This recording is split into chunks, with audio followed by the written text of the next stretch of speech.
Uma dúvida que costuma aparecer para alguns leitores, enfim, aí no mundo dos livros, conversa entre pessoas que gostam de livros, é como que alguns livros, como se formou interesse da parte de algumas pessoas por alguns livros.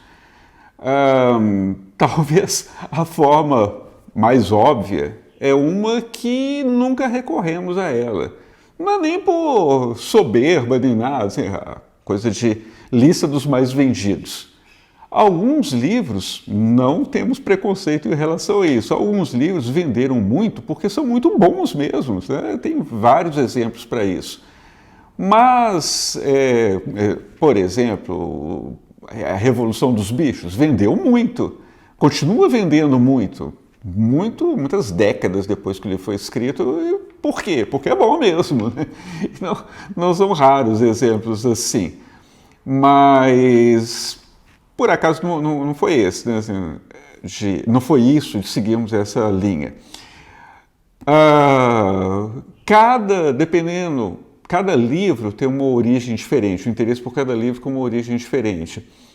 Na minha mais remota lembrança, os livros do meu irmão mais velho que eu, uns 10 anos, pegava os livros dele do ensino médio, ficava olhando aqui e ali. Um deles, esse é talvez o que tem relação com essa mais remota lembrança de interesse meu por alguns livros. O livro do A. Souto Maior. Se é Antônio, se é Alberto, nunca descobri. Mas o livro é bom, história geral. Um Partenon na capa, um livro grosso, etc. E nesse livro o autor comentava várias épocas do ponto de vista de várias coisas, inclusive no campo da arte, no campo da literatura, no campo da pintura. E foi essa minha referência quando ele falava, por exemplo, no início do século XX, sobre a França, Portugal, quem eram os escritores que caracterizaram melhor aquela época. Aí ele falava de Anatole France, falava de Turgenev, falava de Émile Zola, vários autores. A partir disso, realmente pode ser interessante. Um dos mais típicos que despertou meu interesse a partir da maneira como ele comentou sobre a obra desses autores. Comentários muito curtos. Turgenev escreveu Pais e Filhos. O Anatole France escreveu O Lírio Vermelho, escreveu A Revolta dos Anjos. E aí, vou ler esses escritores, esses autores. O comentário, apesar de muito curto, dava a entender que eram escritores muito interessantes. E ele tinha toda a razão. Eram escritores muito interessantes. Até hoje, eu considero, por exemplo, Pais e Filhos de Turgenev um dos livros mais tristes que eu já li em toda a minha vida, né? A partir da sugestão dele.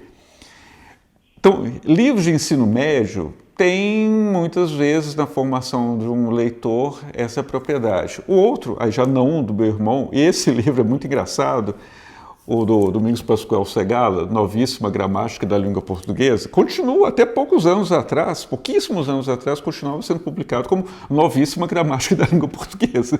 Já vão uns 40 anos, eu creio, que tem esse título de novíssima, né? Mas é uma gramática excelente. Até para quem tinha dificuldade com a língua portuguesa, com gramática, essas coisas, facilitava a vida. Era o meu caso. Ao final de cada capítulo, ele incluía trechos de livros. E ao longo do próprio livro, que é uma coisa espantosa, nem todas as gramáticas fazem isso, ele ia citar o exemplo de alguma coisa, de oração sem sujeito, qualquer coisa do tipo assim, da língua portuguesa. Ele usava não uma frase que ele mesmo imaginou, mas uma citação do Machado de Assis, de algum outro autor. Você se tornava familiar, esses nomes pelo menos ficavam familiares na sua cabeça. E ao final dos capítulos usava um trecho selecionado, de literatura mesmo. Nessa, por exemplo, eu descobri que o Tasso da Silveira era um grande poeta, porque ele usou trechos de pelo menos um livro do Tasso da Silveira e outros, de outros escritores, naturalmente. O Encontro Marcado, do Fernando Sabino, ele usa aqui também nesse texto. Uma coisa puxa a outra. E alguns desses livros, por exemplo, no programa, que já foram várias vezes convidados, Giovanni Papini. O Giovanni Papini, enquanto por acaso, completamente por acaso, um dos melhores lugares para você descobrir livros não são as livrarias, não são os sebos. Os livros que estão nas livrarias, estão nos sebos, eles estão lá para serem vendidos. Bem mais que para qualquer outro motivo, para serem apreciados, para serem lidos.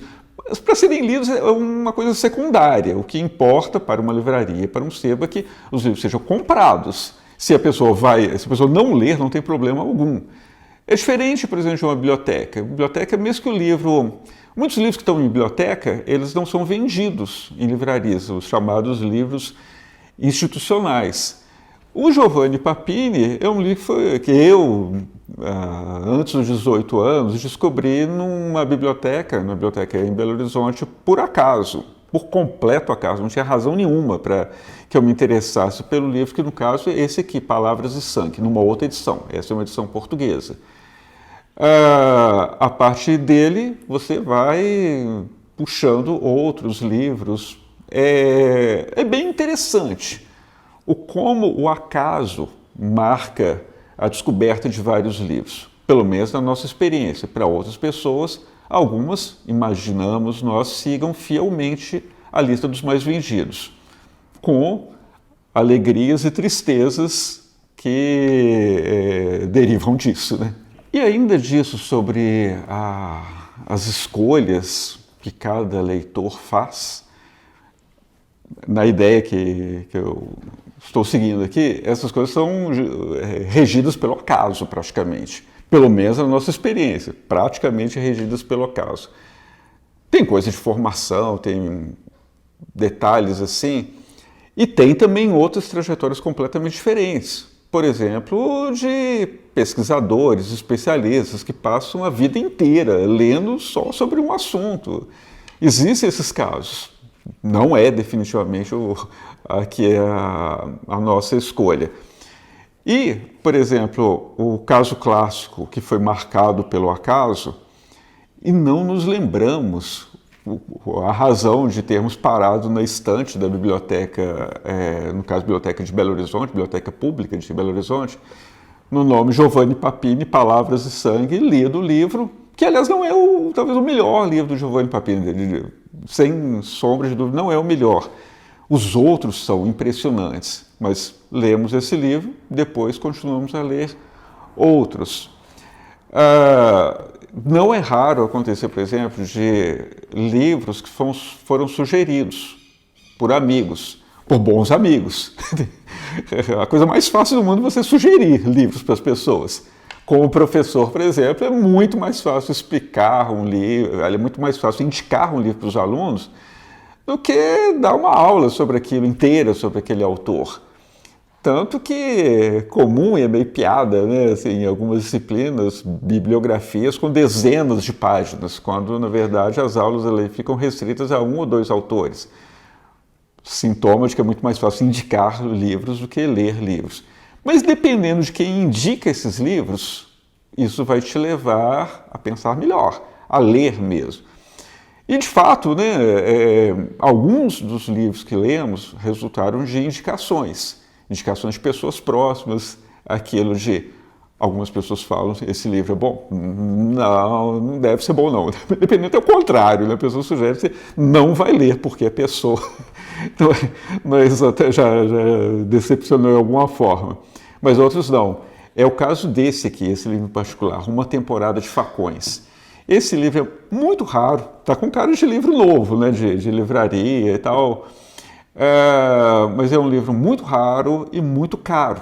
Você vai encontrar um preço de R$300, se encontrar. Atualmente acho que não encontra. A edição não é tão antiga e descreve o episódio aterrador do genocídio em Ruanda, 1994. É um dos livros mais impressionantes que eu li. E não é só por conta de se tratar de um genocídio, a maneira como o livro é organizado, como o problema foi apresentado, indicação de um amigo. Outros, o percurso ainda mais errático, mais ainda regido pelo acaso. são os livros do Agripa Vasconcelos. Aqui numa edição de luxo. Normalmente é brochura, com capa diferente e tal, né? Mas aqui é a edição mais rebuscada. Mas o resto tudo igual, com as ilustrações das estilogravuras da Yara Tupinambá, que é uma artista mineira, ainda viva, com, sei lá, mais de 80 anos, com certeza. Teve uma exposição dela há pouco tempo em Belo Horizonte. E esses livros eu comprei, não sei, não me lembro, em sebo, achei que era interessante, a capa me atraiu por alguma razão. Os 6 livros, esse aqui é o volume Gongo Soco, sobre o episódio do ouro na mina que tem o mesmo nome, Gongo Soco, próximo a Ouro Preto, na região de mineração lá em Minas. Comprei esses livros, fiquei com eles. Acontece também isso, você compra os livros, é mais fácil comprar livros do que ler livros. Comprei esses livros, fiquei com eles décadas, mais de 20 anos. E a minha mãe procurando algum livro para ler à época, eu disse, esse pode ser que a senhora goste. Me lembro, porque à época passava novela Dona Beija e passava outra novela, Chique da Silva, baseadas essas novelas nos livros do Agripa Vasconcelos. A minha mãe, vou ler, leu e falou realmente muito bem, adorou o livro, é impressionante e tal. Demorou mais uns 10 anos que eu lesse. Inclusive, minha mãe já tinha morrido, né, quando eu fui e peguei o livro, e ela tinha toda a razão. Li um, aí me lembrei, ela estava certa, o livro é impressionantemente bom. Li os outros 5, li todos, li mais que ela tinha lido, né? Eu imagino que ela não leu todos. E por fim, ainda, o acaso se apresenta por todos os lados. Um dos livros mais interessantes que eu li na vida, assim, talvez tenha me influenciado bastante, é o do Thoreau, O Alden ou a Vida nos Bosques, seguido de um apêndice que é sobre a desobediência civil. Esse texto famoso, né, muito interessante do ponto de vista político, mas o Alden, ou a Vida nos Bosques, que é escrito pelo Thoreau, que era amigo do Emerson, Ralph Waldo Emerson, são filósofos transcendentalistas americanos. Eu li sobre ele num folheto que encontrei por acaso, num ônibus, numa viagem curta entre Mariana e Ouro Preto, na época eu morava em Ouro Preto. Escreveram tão bem, fizeram uma resenha tão interessante, perdi essa resenha, mas acabei comprando o livro, lendo. Também aconteceu, novamente, a ação do acaso.